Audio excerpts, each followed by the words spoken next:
안녕하십니까. AP투자연구소 이세훈 팀장입니다. 오늘 함께 살펴볼 종목은 대한해운이 되겠고요. 코드번호는 005880이 되겠습니다. 이 종목에 대한 기본적 기술적 흐름에 대해서 설명을 드리고 있는데요. 구독과 좋아요 눌러 놓으시면 이 종목에 대한 리뷰 영상 받아보실 수 있으시고요. 참고 영상으로 바라봐 주시면 감사하겠습니다. 대한해운은 이제 벌크 선사가 되겠습니다. 대체적으로 이제 해상, 배로 화물을 실어다 날라주는 사업을 하고 있고요. 그 핵심은 이 회사의 전체 매출의 핵심은 이제 벌크선에서 발생이 되고 있는데, 벌크선이라고 하는 거는 이제 철광석이나 석탄 같은 화물을 실어다 날라주고 거기에 따른 운임을 받는 회사가 되겠죠. 그런 이제 배를 운영하는 회사가 되겠는데, 이 회사의 이제 홈페이지를 지난번에도 한번 이제 보여드렸는데, 이 회사의 매출은 전용선 매출하고 부정기선 매출이 있습니다. 그래서 대체적으로 이 회사의 매출은 이 전용선 매출이 압도적이다, 이렇게 좀 말씀을 좀 드리고 있는 부분이거든요. 이 전용선이라고 하는 거는 특정 기업하고 장기 계약을 통해서 그 회사가 필요로 하는 원재료를 실어다 날라주는 거죠. 포스코 같은 경우에는 철이니까 철광석이 필요할 것이고, 한전 같은 경우에는 화력 발전이니까 뭔가 이제 석탄이나 이런 것들이 필요하겠죠. 벌크선 입장에서 보면 물론 원유도 필요하겠지만요. 이런 것들을 이제 실어다 날라다 주는 거죠. 한국광사 같은 경우는 LNG선이 필요할 거고요. 뭐 이런 이제 거겠죠. 그래서 이 종목은 이제 전용선을 통해서 발생하고 운영하고 있는 배가 압도적으로 많아요. 전용선 매출이나 이런 것들이 압도적으로 많이 생길 수밖에 없는 게 전용선을 운영하는 배가 훨씬 더 많고요.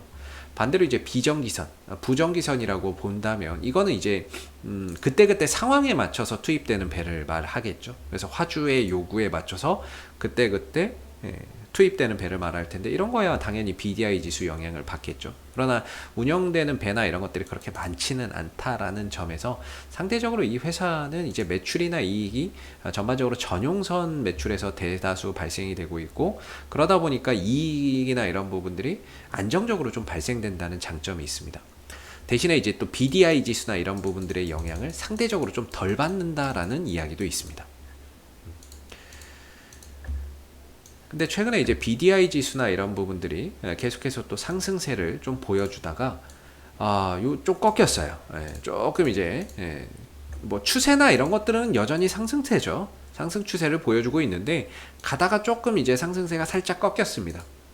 그래서 BDI 지수가 상승폭이 지금 뭐 3월 22일 정점으로 해서 3월 23일 화요일 기준으로는 다소 좀 꺾여 있는 그런 이제 모습을 보여주고 있는데, 사실 이 부분들이 대한해운에 미치는 영향이 좀 제한적이라고 해도 BDI 지수는 계속 올라가는 게 좋습니다. 그래야 해운주의 입장에서는 이 부분들이 올라가고 있으면 주가가 좀 떨어지더라도 이런 거 핑계 삼아서 또 반등의 모멘텀으로 갖다 또 써먹기 좋거든요. 근데 안 그래도 주가가 힘이 딸려 죽겠는데 BDI 지수까지 쭉 쳐져버리면 이건 뭐 마땅히 반등의 모멘텀을 만들어내기가 쉽지가 않습니다. 그러니까 이게 좀 지지부진해도 주가가 좀 떨어지더라도 BDI 지수가 올라가고 있으면 어느 정도 조정 마무리될 때 BDI 지수 상승세, 그래서 거기서 이제 이야기 붙여서 반등을 만들어내면 되는데, 안 그래도 주가가 빠져서 힘들어 죽겠는데 BDI 지수까지 빠져버리면 이거 뭐 갖다 써먹을 게 마땅히 없다는 거죠. 반등의 모멘텀이나 이런 것들을 뭐 써먹을 게 마땅히 없는 거죠. 물론 이제 장기적으로는 전 세계적으로 경기가 지금 회복세를 보이고 있고, 그런 가운데 이제 원재료나 이런 것들에 대한 수요가 늘어나는 가운데 BDI 지수가 장기적으로 또 올라갈 것이다, 이렇게 또 생각하시고 뭐 보시는 분들도 계실 거예요. 그래서 BDI 지수가 계속해서 또 상승세를 이어간다라고 한다면 주가가 다소 좀 쉬더라도 이 상승 흐름들을 핑계 삼아서 또 주가를 끌어올릴 수 있는 그런 이제 모멘텀이 될 수가 있거든요. 다만 3월 22일 기점으로 해서 정점을 찍고 3월 23일을 조금 떨어졌다는 거, 요거는 조금 참고해서 알아두시면 좋을 것 같고요.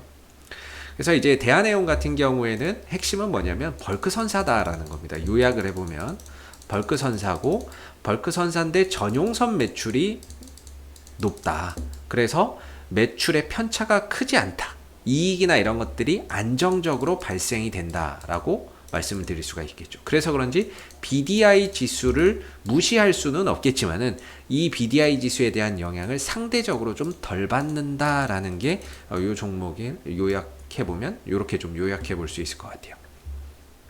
요거는 이제 뭐 참고적으로 알아두시면 좋을 것 같고요.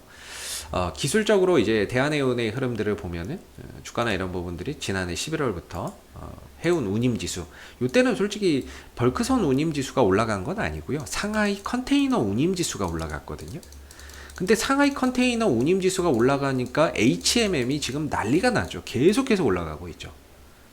계속해서 상승을 보이고 있는데, 이게 상하이 컨테이너 지수가 올라가는데 이제 이 운임 지수가 올라가니까 그냥 덩달아 올라간 거예요. 사실 대한해운은 이 컨테이너 운임 비중이 그렇게 크지 않습니다.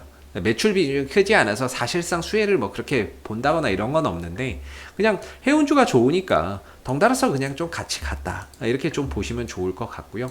이후에는 이제 벌크선 운임 지수가 올라오면서 그런 부분들의 영향을 받아서 또 탄력 있는 모습들을 계속해서 좀 보여줬죠. 그래서 지금의 이제 대한해운의 흐름들을 보면은 사실상 좀 박스권 안에 좀 갇혀 있다, 계속 이 말씀을 좀 드리는데, 뭐 이게 좀 돌파가 돼야 뭐 새로운 또 흐름 속에서 뭐 말씀을 좀 드릴 수가 있을 것 같은데, 뭐 오늘 같은 경우에도 역시나 이 안에 갇혀 있는 상태에서 제한적인 파동만 보이다가 그냥 오늘 마무리가 좀 된 것 같아요. 그래서 대한해운은 이때 당시에 이제 거래량이 터졌던 1월 5일 날 대량 거래량이 터졌던 이 안에 갇혀 있는 상황입니다. 보시면 이 안에 좀 갇혀 있는 상황이 되겠고, 기술적으로는 이 자리가 좀 지지 라인이 되겠죠. 지지 라인이 3,100원에서 3,150원 정도라고 보시면 될 것 같습니다. 이 자리를 기점으로 이 구간에서는 연기금이 계속해서 방어를 해준다. 근데 언제 연기금이 또 손 뗄지 몰라요.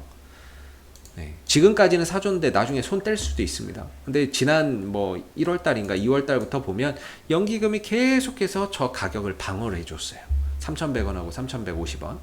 근데 뭐 나중에 돼서 손 띄고 나갈 수도 있지만, 아직까지는 그래도 매수를 계속 해주고 있는 상황이고, 매도보다는 매수세가 강한 상황입니다. 그런 상황 속에서 외국인과 기관이 단타를 치고 있는 상황이죠. 이 안에서 외국인과 기관이 단타를 치고 있어요. 투신과 외국인이 단타입니다. 그래서 보면 이제 외국인들의 매매 형태를 보면요, 이걸 뭐 잡아갈 생각은 별로 없는 것 같아요. 150만 주 사고 다음날 150만 주 나가죠. 8만 주 사고 3만 주 파니까 이제 한 5만 주 남았다 치고, 다음날 24만 주 샀으니까 뭐 한 30만 주 정도 있다. 그리고 15,000주 팔았으니까 뭐 한 28만 주 정도 있다고 치고, 거기다 27만 주를 또 샀으니까 한 55만 주 정도 되겠죠. 55만 주 중에 또 20만 주 덜어냈으니까 한 32만 주 있고, 32만 주 중에서 또 80만 주, 90만 주 사놨으니까 한 120 뭐 이렇게 되겠죠. 그것도 다음날 팔아먹고. 그러니까 이거는 뭐 보면 결국에 합산해 보면 거의 제로예요. 외인들 매매 형태나 이런 것들 보면, 최근에 뭐 이 흐름들 보면요, 거의 합산해 보면 제로입니다. 제로. 뭐 약간 뭐 매수가 많을 수도 있고 매도가 많을 수도는 있지만, 결과적으로 샀다 팔았다 하면서 이 안에서 이제 올려먹고 수익 실현하고 올려먹고 수익 실현하고 뭐 이렇게 해서 이제 가고 있는 상황이 되고 있고요. 투신들도 보면 단타입니다. 70만 주, 80만 주 사서 20만 주 팔고 70만 주 다시 사서 또 90만 주, 100 이렇게 해서 또 팔아먹고 또 다시 들어오고 또 팔아먹고, 이게 매번 반복되고 있거든요. 뭔가 여기서 연기금이 받쳐주는 가운데 외국인들 기관들이 함께 동반해서 매수를 좀 해주면서 4,000원을 좀 뚫어가는 그런 그림들이 나오면 참 좋은데, 그럴 마음이 별로 없는 것 같아요. 그래서 오늘 같은 경우도 보면 장 초반에 올라갔다가 윗꼬리를 길게 달았는데, 매수 규모를 보세요. 올라가기 힘들죠. 이렇게 이 정도 매수로는. 물론 장중에 많이 샀다가 매수량을 확 줄여서 팔고, 그래서 이렇게 됐을 수도 있어요. 장 초반에는 뭐 한 10만 주, 20만 주 샀다가 중간에 이제 털어먹고 쭉 이제 내려와서 이제 28,000주 최종적으로 이거만 이제 매수 잡힌 거일 수도 있어요. 어찌됐든 근데 이걸 가지고 오늘의 흐름들을 뭐 긍정적으로 외인들 기관들 투신 샀으니까 좋습니다, 이렇게 얘기하기는 조금 어려운 것 같습니다. 그래서 외인들 기관들은 일단 오늘은 중립 기어 박아놓고 관망이었다, 이렇게 보는 게 맞을 것 같고요. 장중에 뭐 단타 들어갔다가 뭐 짧게 먹고 나오는 뭐 그런 이제 그림이 됐을 수도 있을 것 같아요. 그래서 사실상 대한해운의 지금 이 흐름은 결국에 외인들 기관들이 끌어가지 않으면, 투신들이 끌어가지 않으면 이 흐름들을 돌파하기가 너무 어려운 구조입니다. 결과적으로 외인들 투신들이 바탕이 돼서 좀 끌어가는 모습들이 나와야 되는데 아쉽게도 그런 부분들이 좀 미흡하다라는 게 좀 아쉽고, 그리고 어제 이제 음봉에서 거래량이 터졌다라고 말씀을 드렸죠. 음봉에서 거래량이 터졌는데 일단은 오늘은 거래량이 들어오지 않았습니다. 후속 거래량이 일단 오늘 없었어요. 문제는 이전에도 지금 이때 음봉에서 거래량이 크게 터졌죠. 그리고 나서 계속 빌빌대다가 다시 또 올라가려고 하는데 음봉에 또 거래량이 터지니까 이런 음봉들이 어떠한 일정 가격대에서 연속적으로 터지는 모습들은 솔직히 보기 좋은 모습이라고 판단하기 좀 어렵습니다. 그래서 중요한 건 이거보다 더 많은 거래량이 좀 들어와야 되는데 오늘 그런 이제 모습들이 없었고, 그러면서 5일선은 그래도 이거는 뭐 선 밟았네요. 5일선은 그래도 선은 밟아놓고 있는 상황이니까 그래도 아직까지의 단기적인 방향성은 상방이다. 이렇게 좀 볼 수가 있겠고, 내일 돼서 다시 외국인들하고 투신들이 마음 고쳐먹고 매수로 들어온다면 땡큐고, 다시 한 번 더 4,000원대의 이 전고점을 좀 돌파를 시도하면서 갈 가능성을 한번 기대해 볼 수가 있을 것 같고, 근데 만약에 내일 5일선도 깨지고요, 외인들 기관들도 만약에 또 안 들어오면은 한동안 또 조정이나 이런 깊이가 상당히 좀 깊어질 수 있는 그런 자리인 것 같습니다. 솔직히 박스권인데 박스권 하단 자리를 보편적으로 이제 반등이자 단기적으로 상승의 자리라고 보고, 상단 자리를 이제 매도 자리라고 보는데 중간에 딱 있죠. 그러니까 이 구간은 솔직히 애매하죠. 그러니까 이거는 뭐 거의 단타에 자신 있는 분들, 치고 빠질 수 있는 분들이 아니면 이 안에서 들어가서 스윙되기가 정말 너무 어렵지 않을까라는 생각이 듭니다. 그래서 뭔가 좀 더 방향성이 확실하게 좀 나오거나 아니면 박스권 하단에서 반등을 노리는 것이 좀 적합하지 않을까라고 생각이 들고요. 근데 좀 아쉽게도 BDI 지수나 이런 것들이 또 추가적으로 또 꺾이게 된다면 조정폭이 생각보다 또 깊어질 수도 있겠다라는 생각이 들기 때문에 BDI 지수가 꺾이는 상황에서 내일도 만약에 매수세가 안 들어오고 추가적으로 또 이렇게 BDI 지수도 또 꺾이고 매수도 안 들어온다면은 조정의 깊이가 좀 깊어질 수 있기 때문에 단타나 이런 부분들도 유의해서 좀 대응 전략을 좀 짧게 잡아가 보시는 게 좋을 것 같고, 장기적으로 보시는 분들도 그런 것 같아요. 현재로서의 대한해운은 3,100원과 3,150원을 지켜내느냐 못 지키느냐에 따라서 좀 희비가 엇갈릴 것 같습니다. 여기서 힘을 모아서 다시 위로 쏜다면 다행이겠지만 힘을 모아서 밑으로 쏴버리게 되면 이때 당시에 거래를 많이 만들었기 때문에 이게 나중에 매물이 돼버립니다. 올라올 때 보면 추가해서 매물 부담을 보면 이게 매물이 돼버리는 거죠. 이 구간에서 지금 거래량이 많이 터졌는데 이걸 깨고 내려가면 이게 매물이 돼서 나중에 다시 올라올 때 굉장히 힘듭니다. 올라가기 너무 어려워지죠.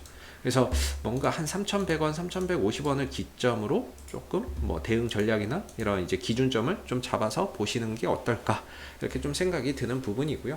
뭐 앞서서 말씀드린 기본적 흐름과 대한해운의 또 기술적 흐름에 대해서는 항상 뭐 참고적으로만 바라봐 주시면 감사하겠고요.